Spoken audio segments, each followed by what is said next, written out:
Hello student, welcome to my class. সবাইকে ঈদের হার্দিক শুভকামনা জানিয়ে আমি শুরু করতে চললাম আজকের ক্লাস। আজকে আমরা করব ক্লাস 12 সেমিস্টার 3 সাতরা পাবলিকেশন বই থেকে স্থির তড়িৎক্ষেত্র অধ্যায়ের এমসিকিউ সমাধানের পার্ট 4। চলো তাহলে আমরা শুরু করে দিলাম আজকের ক্লাস। আজকে আমরা করছি কোশ্চেন নম্বর 34 থেকে।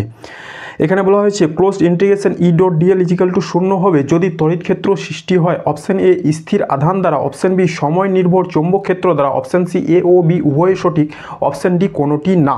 আচ্ছা, তাহলে এখানে বলা হয়েছে close integration E dot dl equal to 0 হবে যদি এটার সমাধান আমরা করি। Closed integration E dot dl, আচ্ছা এদের মধ্যে ডট প্রোডাক্ট আছে, তাহলে আমরা কি করতে পারি, E dl cos theta equal to 0।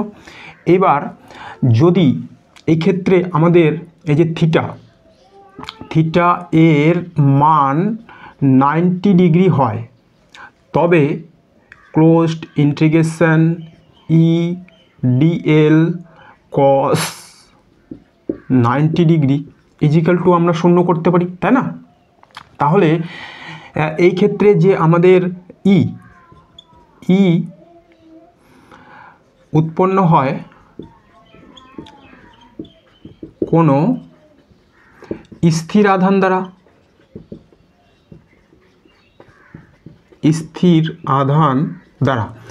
এই যে ইলেকট্রিক ফিল্ড, সেই ইলেকট্রিক ফিল্ড নিশ্চয়ই উৎপন্ন হয়েছে কোনো না কোনো স্থির তড়িৎ আধান দ্বারা, সেই ইলেকট্রিক ফিল্ড তৈরি হয়েছে।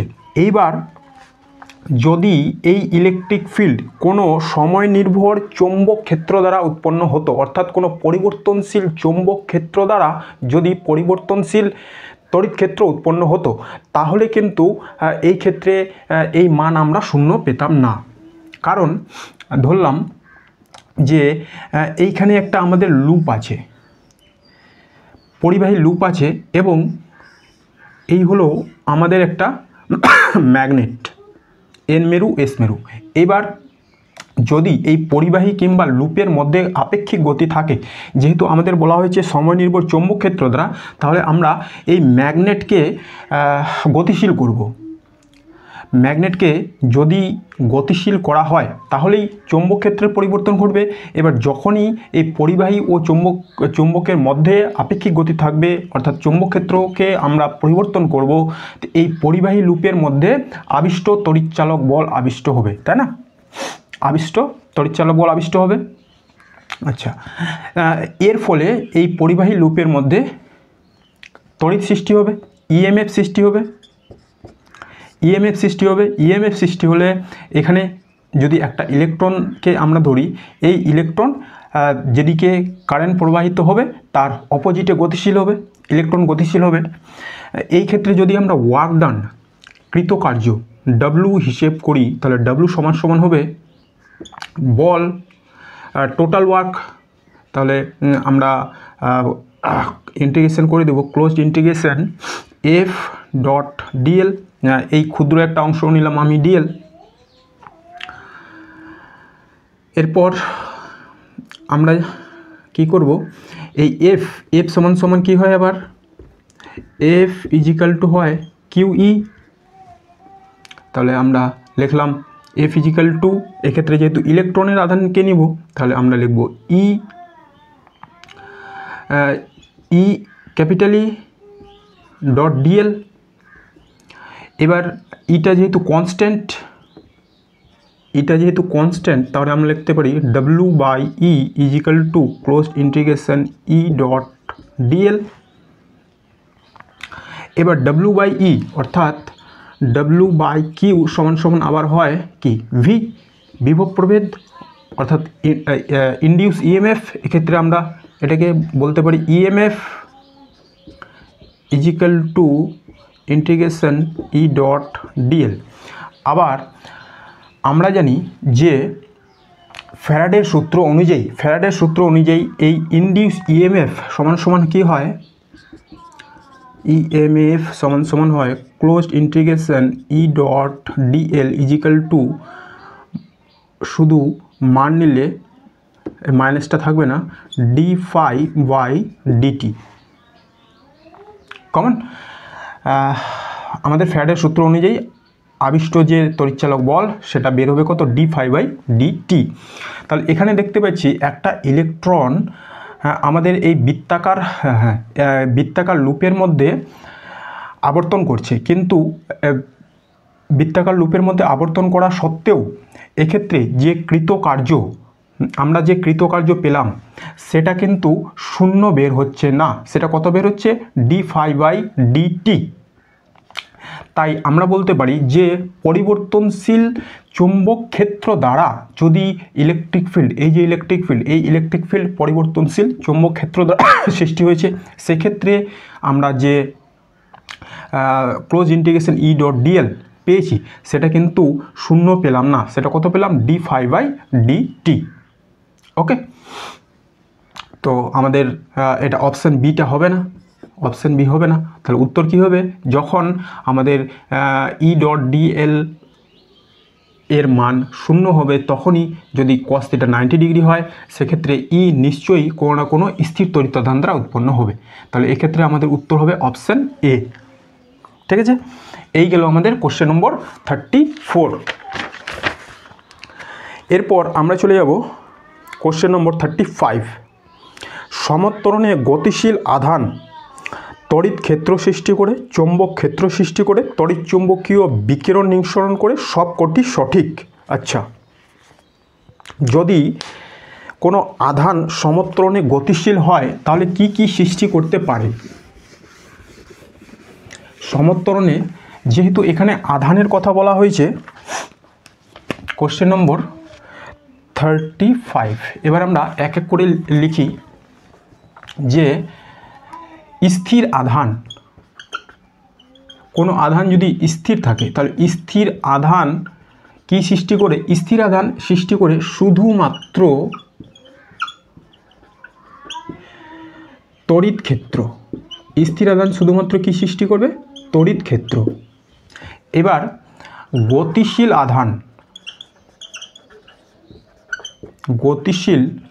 আধান এটা কি সৃষ্টি করে, এটা হচ্ছে সৃষ্টি করে তড়িৎ ক্ষেত্র, স্ট্যাটিক তড়িৎ ক্ষেত্র ও চুম্বক ক্ষেত্র। স্থির তড়িৎ ক্ষেত্র ও স্থির তড়িৎ ক্ষেত্র সৃষ্টি করবে। আমরা আমাদের পরবর্তী অধ্যায়গুলোতে দেখব যে বিশেষ করে ওরস্টেডের পরীক্ষায় এটা প্রমাণিত হয়েছে, যখনই কোনো তারের মধ্য দিয়ে কারেন্ট প্রবাহিত হবে অর্থাৎ ইলেকট্রন প্রবাহিত হবে সেক্ষেত্রে আমাদের যে চুম্বক শলাকা তার বিক্ষেপ দেখা গিয়েছিল। অর্থাৎ এক্ষেত্রে আমরা প্রমাণ করতে পারি যে গতিশীল আধান দ্বারা শুধু তড়িৎ ক্ষেত্র নয় চুম্বক ক্ষেত্রও সৃষ্টি হবে। এবার যদি সমত্বরণে গতিশীল কণা হয়, আধান হয়, সমত্বরণে গতিশীল আধান হয়, সমত্বরণে গতিশীল আধান কি সৃষ্টি করতে পারে, যেহেতু আধান তাহলে স্থির তড়িৎ ক্ষেত্র চুম্বক ক্ষেত্র সৃষ্টি করবেই, কিন্তু যেহেতু আধানটা গতিশীল তাই এখানে আমাদের সৃষ্টি করবে পরিবর্তনশীল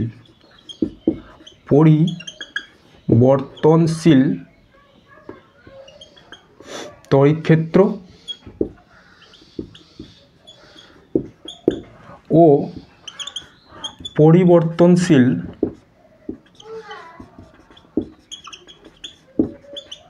চুম্বক ক্ষেত্র।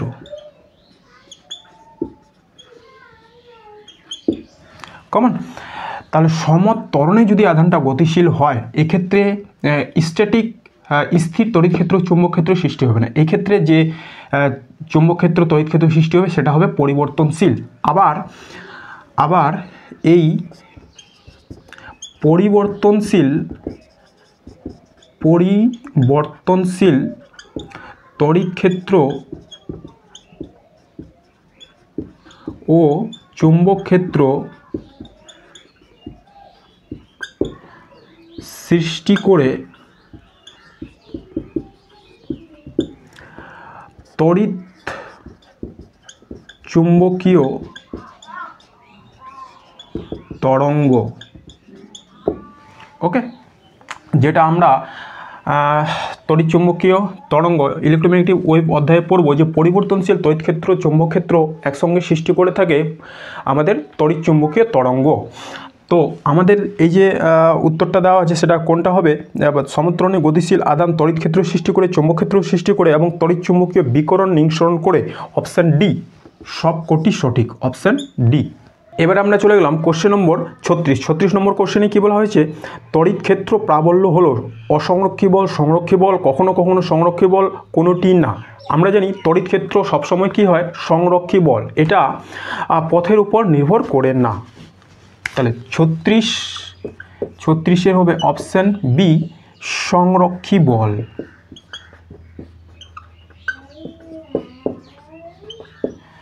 এরপরে চলে গেলাম আমরা 37 নম্বর কোশ্চেন, সুষম দ্রুতিতে গতিশীল আধান উৎপন্ন করে। এখনই আমরা দেখলাম যদি কোনো একটা আধান স্থির থাকে তাহলে শুধুমাত্র তড়িৎ ক্ষেত্র সৃষ্টি করে, গতিশীল আধান সমদ্রুতিতে গতিশীল আধান কি সৃষ্টি করবে? ইলেকট্রিক ফিল্ডও সৃষ্টি করবে, ম্যাগনেটিক ফিল্ডও সৃষ্টি করবে। কিন্তু সমত্বরণে গতিশীল আধান হলে ইলেকট্রিক ফিল্ড, ম্যাগনেটিক ফিল্ড এবং ইলেকট্রোম্যাগনেটিক ওয়েভ তিনটা সৃষ্টি করবে। তাহলে এক্ষেত্রে যেহেতু কণাটা সুষম দ্রুতিতে গতিশীল তাহলে শুধুমাত্র তড়িৎ ক্ষেত্র ও চৌম্বক ক্ষেত্র সৃষ্টি করবে। তাহলে এটা হবে অপশান সি তড়িৎ ক্ষেত্র ও চৌম্বক ক্ষেত্র সৃষ্টি করবে। তড়িৎ ক্ষেত্র ও চৌম্বক ক্ষেত্র সৃষ্টি করবে, চৌম্বক ক্ষেত্র সৃষ্টি করবে। তারপরে আমরা চলে গেলাম কোশ্চেন নম্বর 38, তড়িৎ প্রাবল্যের মাত্রা হলো, আচ্ছা তড়িৎ প্রাবল্যের মাত্রা জিজ্ঞাসা করা হয়েছে, তাই না? কোশ্চেন নম্বর 38 আমরা জানি তড়িৎ প্রাবল্য, আমরা জানি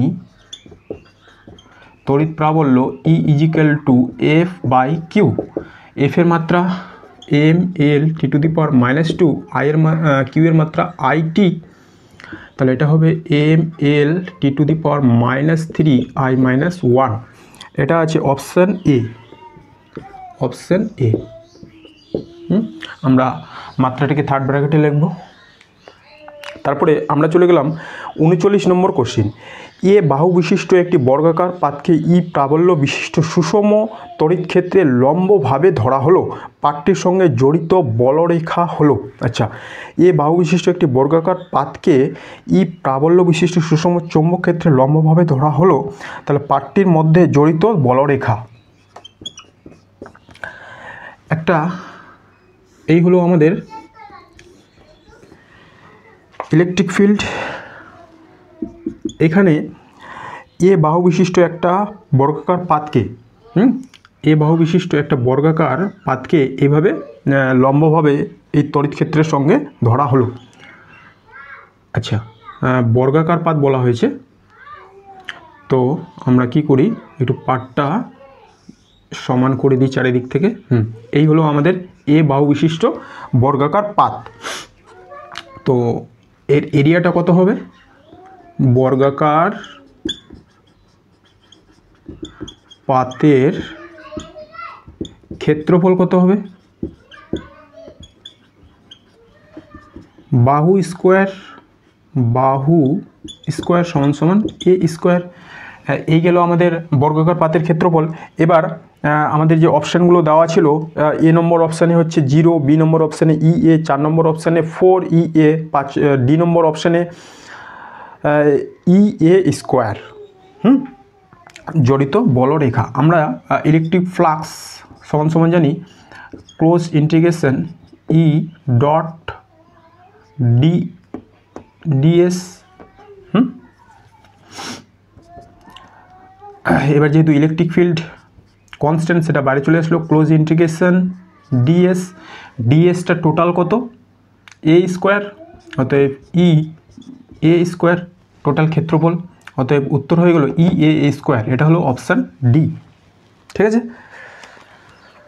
এরপর আমরা চলে গেলাম কোশ্চেন নম্বর 40 নম্বর কোশ্চেনে কী বলা হয়েছে, একটি আহিত অর্ধগোলাকার রিংকে কেন্দ্র করে তড়িৎ প্রাবল্য E = 2λ/4πε0r আচ্ছা, অর্ধগোলাকার রিংয়ের কেন্দ্রে তড়িৎ প্রাবল্য, যেখানে ল্যামডা হলো রৈখিক আধান ঘনত্ব, আর হলো রিংয়ের ব্যাসার্ধ। ওকে, এবার বৃত্তাকার রিংয়ের ক্ষেত্রে কেন্দ্রে তড়িৎ প্রাবল্য হবে।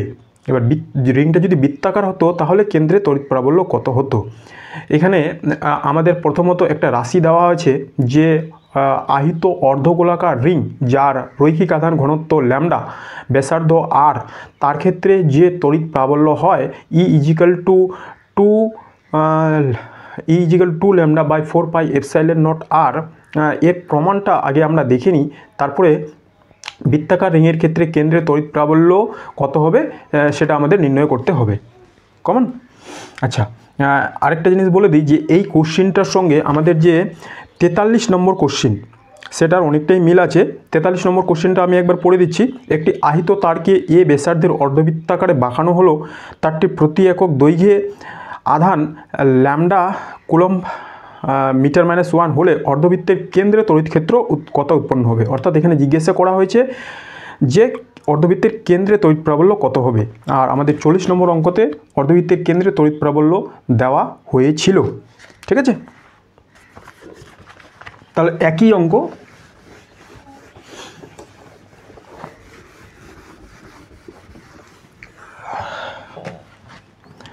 কোশ্চেন নম্বর 40 সঙ্গে আমাদের 43 নম্বরটাও হয়ে যাবে। ওকে, একসঙ্গে তাহলে আমি করে দিলাম। আচ্ছা, প্রথমত আমরা কি করব, এই হলো আমাদের কাছে একটা অর্ধবৃত্তাকার রিং, এর মধ্যে আধান আছে, ধরলাম পজিটিভ আধানই আছে। ওকে, এই গেল আমাদের আধান। এবার এটা হলো কেন্দ্র, ব্যাসার্ধ হলো আর, এটা হলো এ, কেন্দ্রটা হলো ও। এবার আমরা কি করব, যে রৈখিক আধান ঘনত্ব দেওয়া হয়েছিল ল্যামডা, তাহলে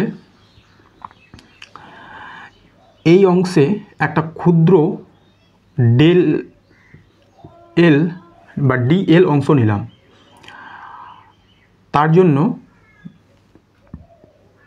আমরা কি করছি, এর সঙ্গে এটা যুক্ত করে দিলাম। আচ্ছা, একটু বড় করেই নিতে হবে। এই অর্ধবৃত্তাকার তারের ক্ষুদ্র একটা অংশ নিলাম, যেটা বৃত্তের কেন্দ্রের সঙ্গে ছোট্ট একটা কোণ করবে। এই কোণটাকে আমি বললাম ডি থিটা, এবং এটা এই প্রান্তের সঙ্গে যে কোণ করবে সেটা হলো থিটা। ওকে, এই হচ্ছে আমাদের। আমরা এটা কেন করলাম, কারণ আমরা যে তড়িৎ প্রাবল্য সেটা বিন্দু আধানের জন্য নির্ণয় করতে জানি, কিন্তু যদি আধান চারিদিকে ছড়িয়ে ছিটিয়ে থাকে সেক্ষেত্রে আমাদের কি করতে হবে, এই আধানগুলোর যেখানে আছে তার ক্ষুদ্র একটা অংশকে নিয়ে সেটাকে বিন্দু আধান ভেবে আমাদের সমাধানটা করতে হবে। তারপরে আমরা ইন্টিগ্রেশন করে সম্পূর্ণ তারটার জন্য তড়িৎ প্রাবল্য বের করতে পারবো। ওকে, তাহলে লিখব যে ধরি অর্ধবৃত্তের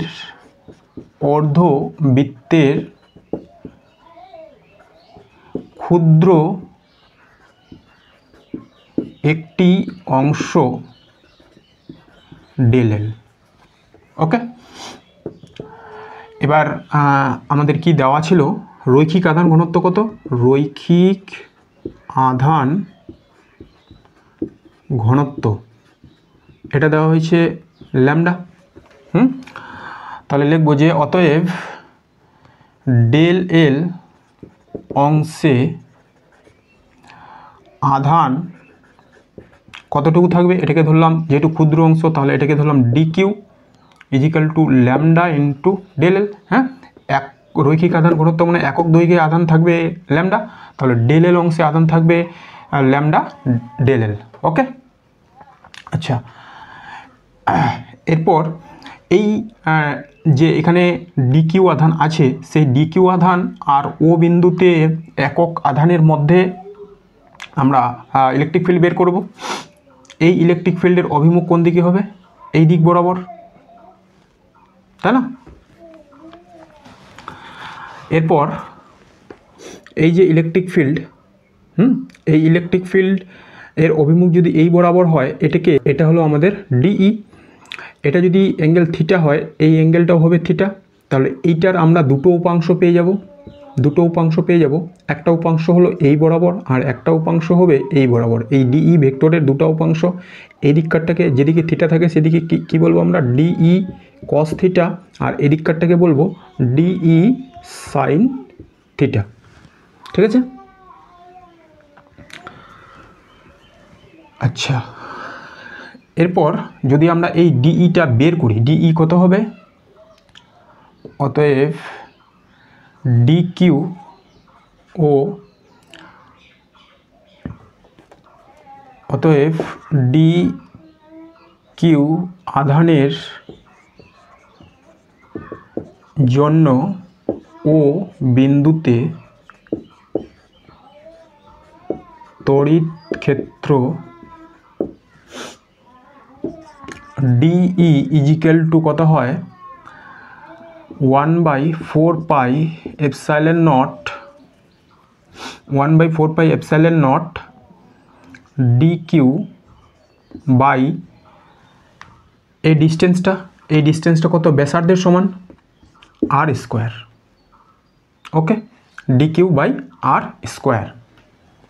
এবার ডি কিউ সমান কি? এদিকে লিখলাম, তাহলে 1/4 pi epsilon naught d q সমান হয় lambda dl by r square.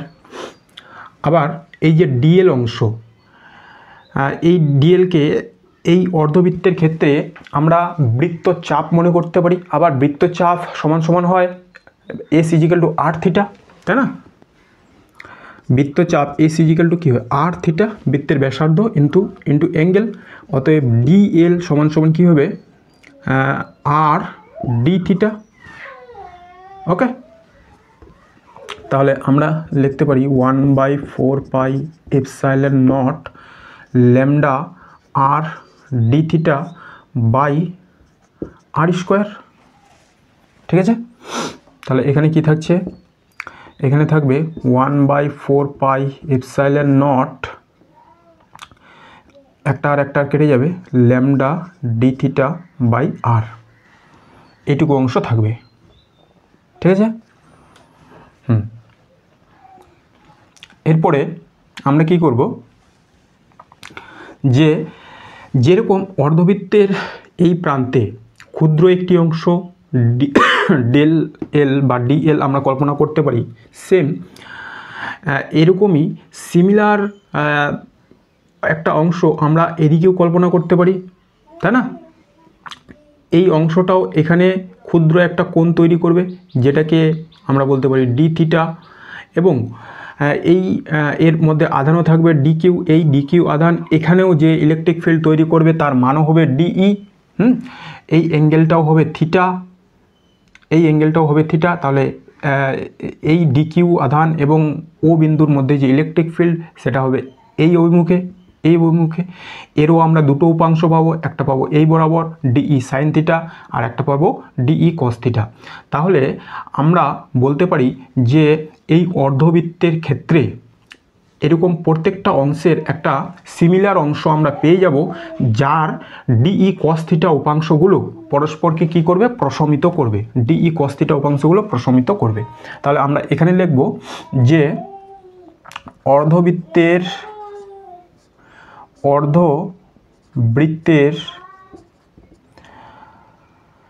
অর্ধবৃত্তের D Q আধানের ডিই কস থিটা উপাংশগুলি পরস্পরকে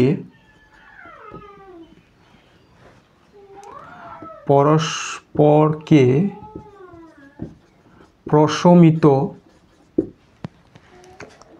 করবে।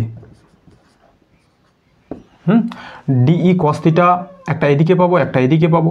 তাহলে এই ডিই সমস্ত ডিই কস থিটা উপাংশগুলো পরস্পরকে প্রশমিত করবে। আমরা এখানে শুধুমাত্র ইলেকট্রিক ফিল্ড কার জন্য পাবো? এই ডিই সাইন থিটা উপাংশগুলোর জন্য পাবো।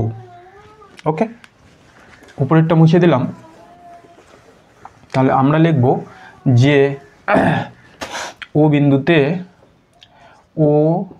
বিন্দুতে মোট তড়িৎ ক্ষেত্র,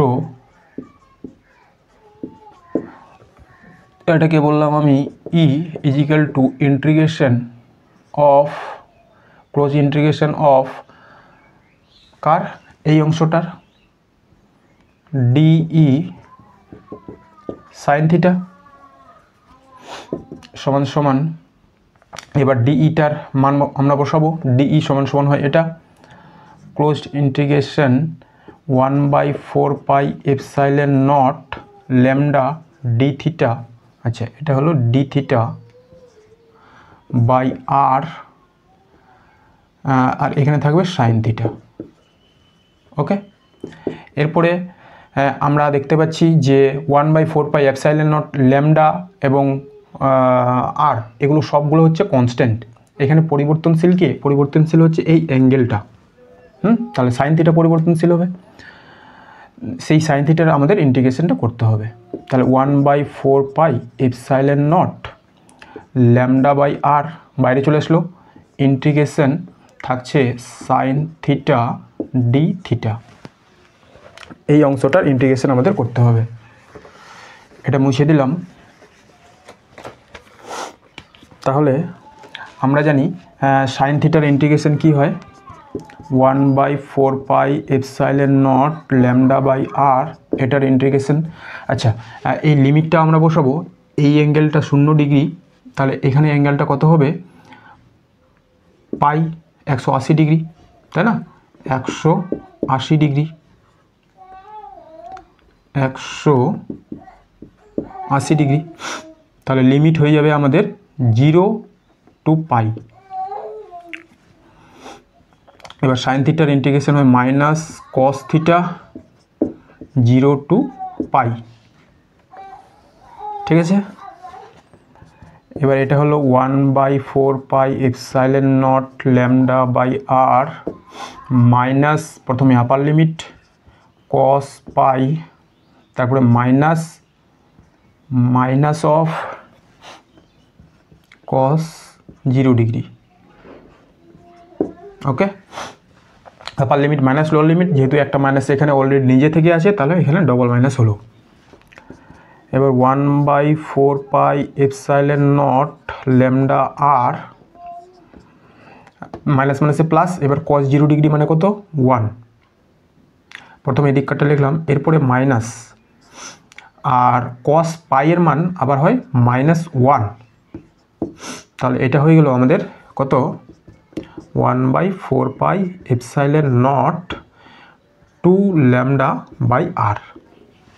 এই গেল আমাদের ও বিন্দুতে অর্ধবৃত্তের জন্য ইলেকট্রিক ফিল্ডের মান। কত বের হয়েছে? 1/4 pi epsilon naught 2 lambda by r, যেটা আমাদের অপশানের মধ্যে দেওয়া, যেটা আমাদের প্রশ্নের মধ্যে দেওয়া ছিল। E equal to 1/4 pi epsilon naught 2 lambda by r. Okay, এরপর বলা হয়েছে যদি এটা বৃত্তাকার হতো তাহলে কেন্দ্রে তড়িৎ প্রাবল্যের মান কত হতো?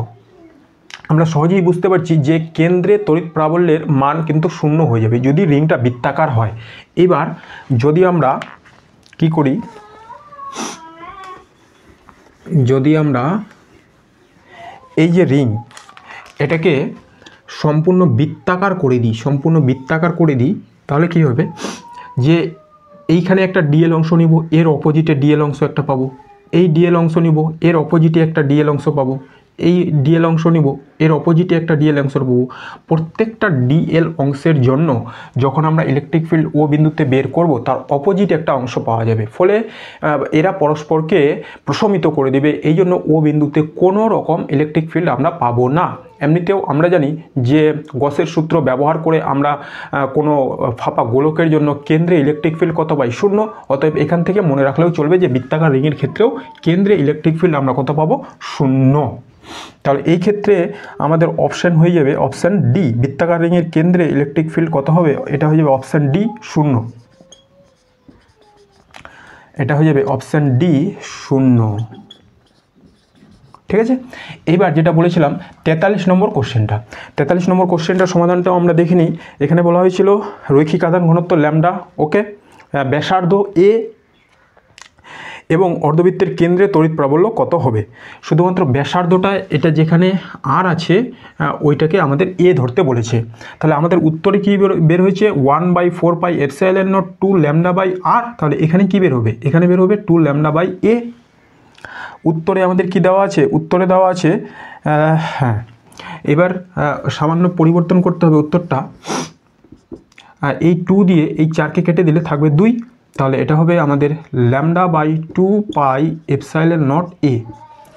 43 নম্বরের উত্তর হয়ে যাবে অপশান সি। 43 নম্বরের অপশান হয়ে যাবে আমাদের অপশান সি। ওকে, তাহলে 43 নম্বর কোশ্চেনটা আমাদের হয়ে গেল। এরপর আমরা শুরু করছি আমাদের 41 নম্বর কোশ্চেন। এম ভর ও ই আধান বিশিষ্ট একটি ইলেকট্রনকে ই প্রাবল্যের তড়িৎ ক্ষেত্রে রাখলে ইলেকট্রনটির ত্বরণ হবে। আচ্ছা, ভর দেওয়া হয়েছে, আধান দেওয়া হয়েছে, ইলেকট্রিক ফিল্ডও দেওয়া হয়েছে, ত্বরণ বের করতে হবে। আমরা জানি F equal to M A, আর তাহলে A equal to F by M. নিউটনের দ্বিতীয় গতিসূত্র অ্যাপ্লাই করব 41। আমরা জানি এফ ইজিক্যাল টু কী হয়, M A equal to F by M. এখানে এফ একটা ইলেকট্রনকে যখনই কোনো ইলেকট্রিক ফিল্ড এর মধ্যে আমরা রাখবো, সে কত বল অনুভব করবে, F equal to Q E সমান সমান ই ই স্মল ই ক্যাপিটাল ই, এত বল অনুভব করবে। অতএব এফ ইজিক্যাল টু হয়ে যাবে ই ই বাই এম। তাহলে ত্বরণ হয়ে গেল এটা। এটা কোন অপশানে আছে, এটা আছে অপশান এ। এরপর আমরা চলে গেলাম 42 নম্বর কোশ্চেন। 42 নম্বর কোশ্চেনে কী বলা হয়েছে, ই মানের সুষম তড়িৎ ক্ষেত্রে ই আধান ও এম ভর বিশিষ্ট একটি ইলেকট্রনের উপর তড়িৎ বল তার ওজনের সমান, ই এর মান কত। এবার বলা হয়েছে বল, তড়িৎ বল আর ওজন সমান। সেম ই আধান বিশিষ্ট একটা ই আধান এম ভর বিশিষ্ট একটা ইলেকট্রনকে একটা ই ইলেকট্রিক ফিল্ড এর মধ্যে রাখা হয়েছে, ঠিক আছে। অতএব আমরা বলতে পারি যে তড়িৎ বল এখানে কত প্রযুক্ত হয়, এফ। এটা হলো ইলেকট্রিক ফিল্ড কার সমান হবে, ওজনের সমান এমজি। এটা হলো Q E, F equal to Q E সমান সমান এমজি। এখানে কিউটা ই এর সমান, ই ইজিক্যাল টু এমজি। অতএব ই ইজিক্যাল টু হয় এম জি বাই ই। এটা কোন অপশানে আছে, এটা আছে অপশান এ, 42 নম্বরের অপশান এ। 43 নম্বর আমরা করে নিয়েছি। এরপর আমরা চলে গেলাম 44 নম্বর কোশ্চেনে।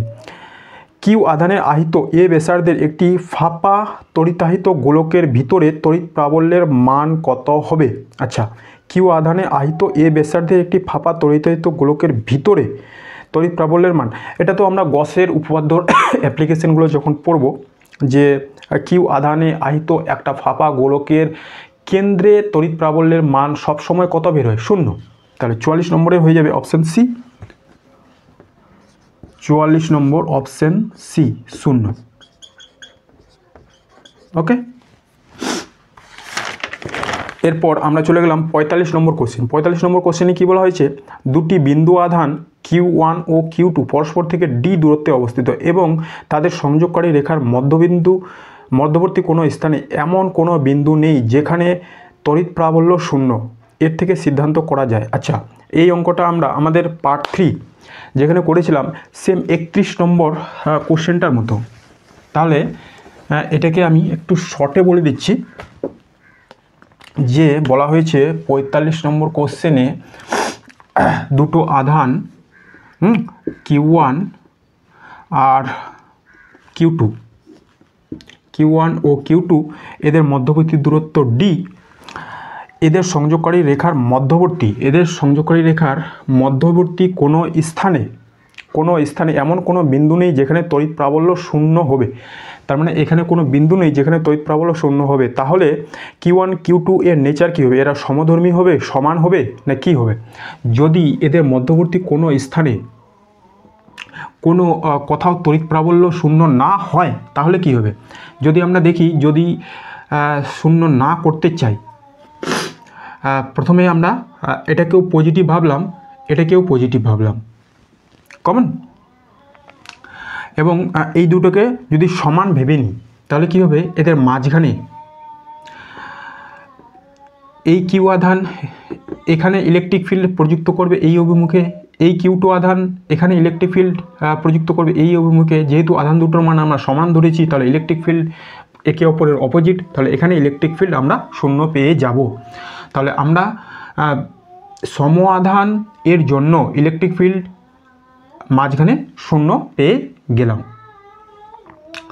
এবার যদি এদের মান আলাদা আলাদা হতো, সম আধান কিন্তু Q1 not is equal two Q2 হতো, তাহলে নট ইজিক্যাল টু Q2 হতো, তাহলে কি আমরা শূন্য পেতাম? এবার মধ্যবিন্দুতে শূন্য হবে না। যদি আমরা এরকম পাশাপাশি কোনো জায়গায় ভাবি, ধরলাম যে Q1 গ্রেটার দেন Q2, এরকম এইখানে যদি আমরা ইলেকট্রিক ফিল্ডের কথা ভাবি তাহলে এটা ইলেকট্রিক ফিল্ড প্রযুক্ত করবে এই অভিমুখে, এই আধানটা ইলেকট্রিক ফিল্ড প্রযুক্ত করবে এই অভিমুখে। Q1 গ্রেটার দেন Q2, কিন্তু ডিস্টেন্সের পার্থক্য আছে, তাই এই আধানের মান কম বেশি করে বা দূরত্বের মানকে কম বেশি করে এক্ষেত্রেও কিন্তু আমরা ইলেকট্রিক ফিল্ডকে শূন্য করতে পারবো। তাহলে এটাও হবে না যে সম আধান থাকলে তাদের মধ্যবর্তী কোনো না কোনো স্থানে আমরা সম আধান থাকলে এবং তাদের মান যদি সমান হয় কিংবা আলাদা হয় তাহলে আমরা ইলেকট্রিক ফিল্ড শূন্য করতে পারছি। এবার তাহলে কি করব, যদি বিপরীত আধান রাখি, এটাকে ধরলাম নেগেটিভ, এটা পজিটিভ, এটা নেগেটিভ, তাহলে কি হবে? তাহলে মধ্যবিন্দুর কথা যদি ভাবি, এই আধান এদিকে ইলেকট্রিক ফিল্ড প্রযুক্ত করবে এই অভিমুখে। আচ্ছা, এটাকে মুছে দিলাম, এটাকে মুছে দিলাম। প্লাস কিউ আধান মধ্যবিন্দুতে ইলেকট্রিক ফিল্ড প্রযুক্ত করবে এই অভিমুখে এবং এই নেগেটিভ কিউ আধান ইলেকট্রিক ফিল্ড প্রযুক্ত করবে এই অভিমুখে, একই অভিমুখে। এখন ইলেকট্রিক ফিল্ডের মান আমরা একই অভিমুখে পাচ্ছি, তাই না? ইলেকট্রিক ফিল্ডের মান একই অভিমুখে পাচ্ছি। এটা যদি মধ্যবিন্দু হয়, Q1 আধানের জন্য ইলেকট্রিক ফিল্ড এদিকে, Q2 আধানের জন্য ইলেকট্রিক ফিল্ড একই দিকে, ফলে এখন কিন্তু আর শূন্য বের হবে না। তাহলে অপশান কোনটা হবে আমাদের? এটা হয়ে যাবে অপশান সি। অপশান সি, যে Q1 ইজিক্যাল টু Q2 এবং এরা যদি বিপরীত ধর্মী হয়, বিপরীত ধর্মী হয়, তাহলে আমরা মাঝখানে বা এদের মধ্যবর্তী কোনো স্থানে ইলেকট্রিক ফিল্ড শূন্য পাবো না। কমন। এরপর আমরা চলে গেলাম আমাদের 46 নম্বর কোশ্চেন। 46 নম্বর কোশ্চেনে কী বলা হয়েছে, যে চিত্রে দেখানো সংস্থার ও বিন্দুতে লব্ধ তড়িৎ প্রাবল্য হবে। চারটা অপশান দেওয়া আছে, 1/4πε0 √5q/b², 1/4πε0 10 √2q/b², C is equal two option সিতে দেওয়া আছে 1/4πε0 10q/b², অপশান ডি এ দেওয়া আছে 0। এখানে একটা ছবি দেওয়া আছে, এই হলো আমাদের ছবি, যেখানে বলা হয়েছে এখানে আধান আছে কিউ, এখানে আধান আছে 2q, এখানে আধান আছে -4q, এখানে আধান আছে 2q। এবার আমরা কি করলাম, আর কর্ণগুলো যোগ করা হয়েছে, এই কর্ণর সঙ্গে এই কর্ণ, এই কর্ণর সঙ্গে এই কর্ণ, আর এই বিন্দুটার নাম হলো ও। এবার আমরা কি করছি, এগুলোর নাম দিয়ে দিলাম। এটা হলো এ বিন্দু, এটা বি বিন্দু, এটা সি বিন্দু, এটা ডি বিন্দু। কমন। তাহলে ইলেকট্রিক ফিল্ড আমরা ও বিন্দুতে নির্ণয় করব। এবার দেখো যে বি আর সি আর ডি দুটো আধান সমপরিমাণ, বি আর ডি বিন্দুতে সমপরিমাণ আধান আছে, ফলে বি বিন্দুতে অবস্থিত 2q আধান ও বিন্দুর উপর ইলেকট্রিক ফিল্ড প্রযুক্ত করবে এই অভিমুখে। ডি বিন্দুতে অবস্থিত 2q আধান ও বিন্দুতে ইলেকট্রিক ফিল্ড প্রযুক্ত করবে এই অভিমুখে। যেহেতু আধান দুটো সমান আর এই ডিস্টেন্সটাও সমান, ফলে আমরা বলতে পারি যে এই ইলেকট্রিক ফিল্ড পরস্পরকে কি করবে, প্রশমিত করে দিবে। তাহলে বি বিন্দু আর ডি বিন্দুর জন্য কোনো রকমের আমরা কিন্তু ইলেকট্রিক ফিল্ড পাবো না। আর বর্গক্ষেত্রের বাহুর দৈর্ঘ্যটা দেওয়াই আছে বি বি বি বি। বাহুর দৈর্ঘ্য বি, তাহলে আমরা এই ডিস্টেন্সটা সহজে বের করতে পারি। এই ডিস্টেন্সটা আমরা জানি বর্গক্ষেত্রের কর্ণদ্বয় পরস্পরকে সমকোণে সমদ্বিখণ্ডিত করে, তাই না? কি লিখবো, যে আমরা জানি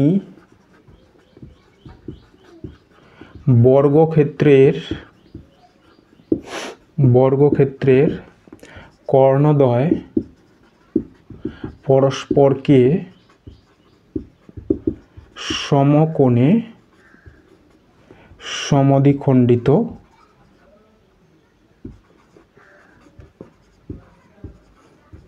করে। আবার বর্গক্ষেত্রের কর্ণের দৈর্ঘ্য কত হয়, কর্ণ √2a, √2a অর্থাৎ বাহু, তাহলে √2b হবে এক্ষেত্রে। অতএব AO বা আমরা বলতে পারি OC অথবা যেটাই OD সবগুলো একই হবে, এবং OB এই দৈর্ঘ্যটা হয়ে যাবে কর্ণ বাই 2, কর্ণ বাই 2 সমান সমান কর্ণ কত, √2b বাই 2 সমান সমান হয়ে যাবে b বাই √2। ওকে, দুইটাকে √2 করে দিলে একটা √2 কেটে যাবে, থাকবে b বাই √2। তাহলে এই অংশটা আমরা বের করে নিলাম, এই দৈর্ঘ্যটা। ঠিক আছে, এবার AOC, তাহলে আমরা আগে এটা লিখে দিই। BOD বিন্দুর আধানের জন্য ও বিন্দুতে তড়িৎ প্রাবল্য 0, এবং এ বিন্দুর অবস্থিত কিউ আধান ও বিন্দুতে যে ইলেকট্রিক ফিল্ড প্রযুক্ত করবে তার অভিমুখ হবে এই বরাবর। আবার সি বিন্দুতে অবস্থিত -4q আধান ও বিন্দুতে যে ইলেকট্রিক ফিল্ড প্রযুক্ত করবে তার অভিমুখও হবে এই অভিমুখে, কারণ এরা এই আধানটা নেগেটিভ, এই আধানটা পজিটিভ। ফলে এক্ষেত্রে ইলেকট্রিক ফিল্ডের অভিমুখ হবে এই বরাবর, OC বরাবর। এবার আমরা এক এক করে বের করি। তাহলে এ বিন্দুর আধানের জন্য ও বিন্দুতে তড়িৎ প্রাবল্য, এটাকে আমি বললাম E1 = 1/4πε0। আধান হচ্ছে কিউ, আর দূরত্ব AO স্কোয়ার, AO এর স্কোয়ার সমান সমান 1/4πε0 কিউ। এ ওটা কত, b বাই √2, তাহলে এটা হয়ে যাবে b স্কোয়ার, আর বাই √2 করলে 2, এটা এই 2টা এবার উপরে চলে যাবে, তাহলে এটা হবে 1/4πε0 2q বাই b স্কোয়ার। ঠিক আছে, এবার আমরা লিখব সি বিন্দুর আধানের জন্য ও বিন্দুতে ইলেকট্রিক ফিল্ড। সি বিন্দুর আধানের জন্য ও বিন্দুতে তড়িৎ প্রাবল্য, এটাকে বললাম আমি E2, এটা হবে 1/4πε0। আধানটা কত, 4q, আর ডিস্টেন্সটা হচ্ছে OCটা সমান সমান এটাই b বাই √2 তার স্কোয়ার, এটা সমান সমান হয়ে গেল 1/4πε0। এবার √2টা স্কোয়ার করলে এটা নিচে আছে, তাই এটাকে আমরা উপরে লিখে দিলাম একবারে 2 × 4q, আর নিচে থাকলো তাহলে b স্কোয়ার। ওকে, এবারে নেট ইলেকট্রিক ফিল্ড বের করব ও বিন্দুতে।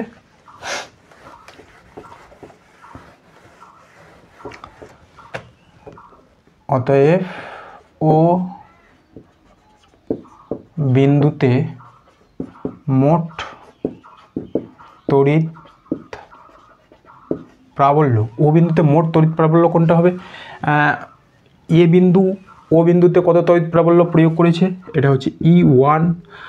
সি বিন্দু ও বিন্দুতে কত তড়িৎ প্রাবল্য উৎপন্ন করেছে, E2 যেহেতু দুটোর অভিমুখ একই দিকে, তাই নেট ইলেকট্রিক ফিল্ড আমরা পাবো E1 plus E2, E1 plus E2, এটা হবে OC অভিমুখে।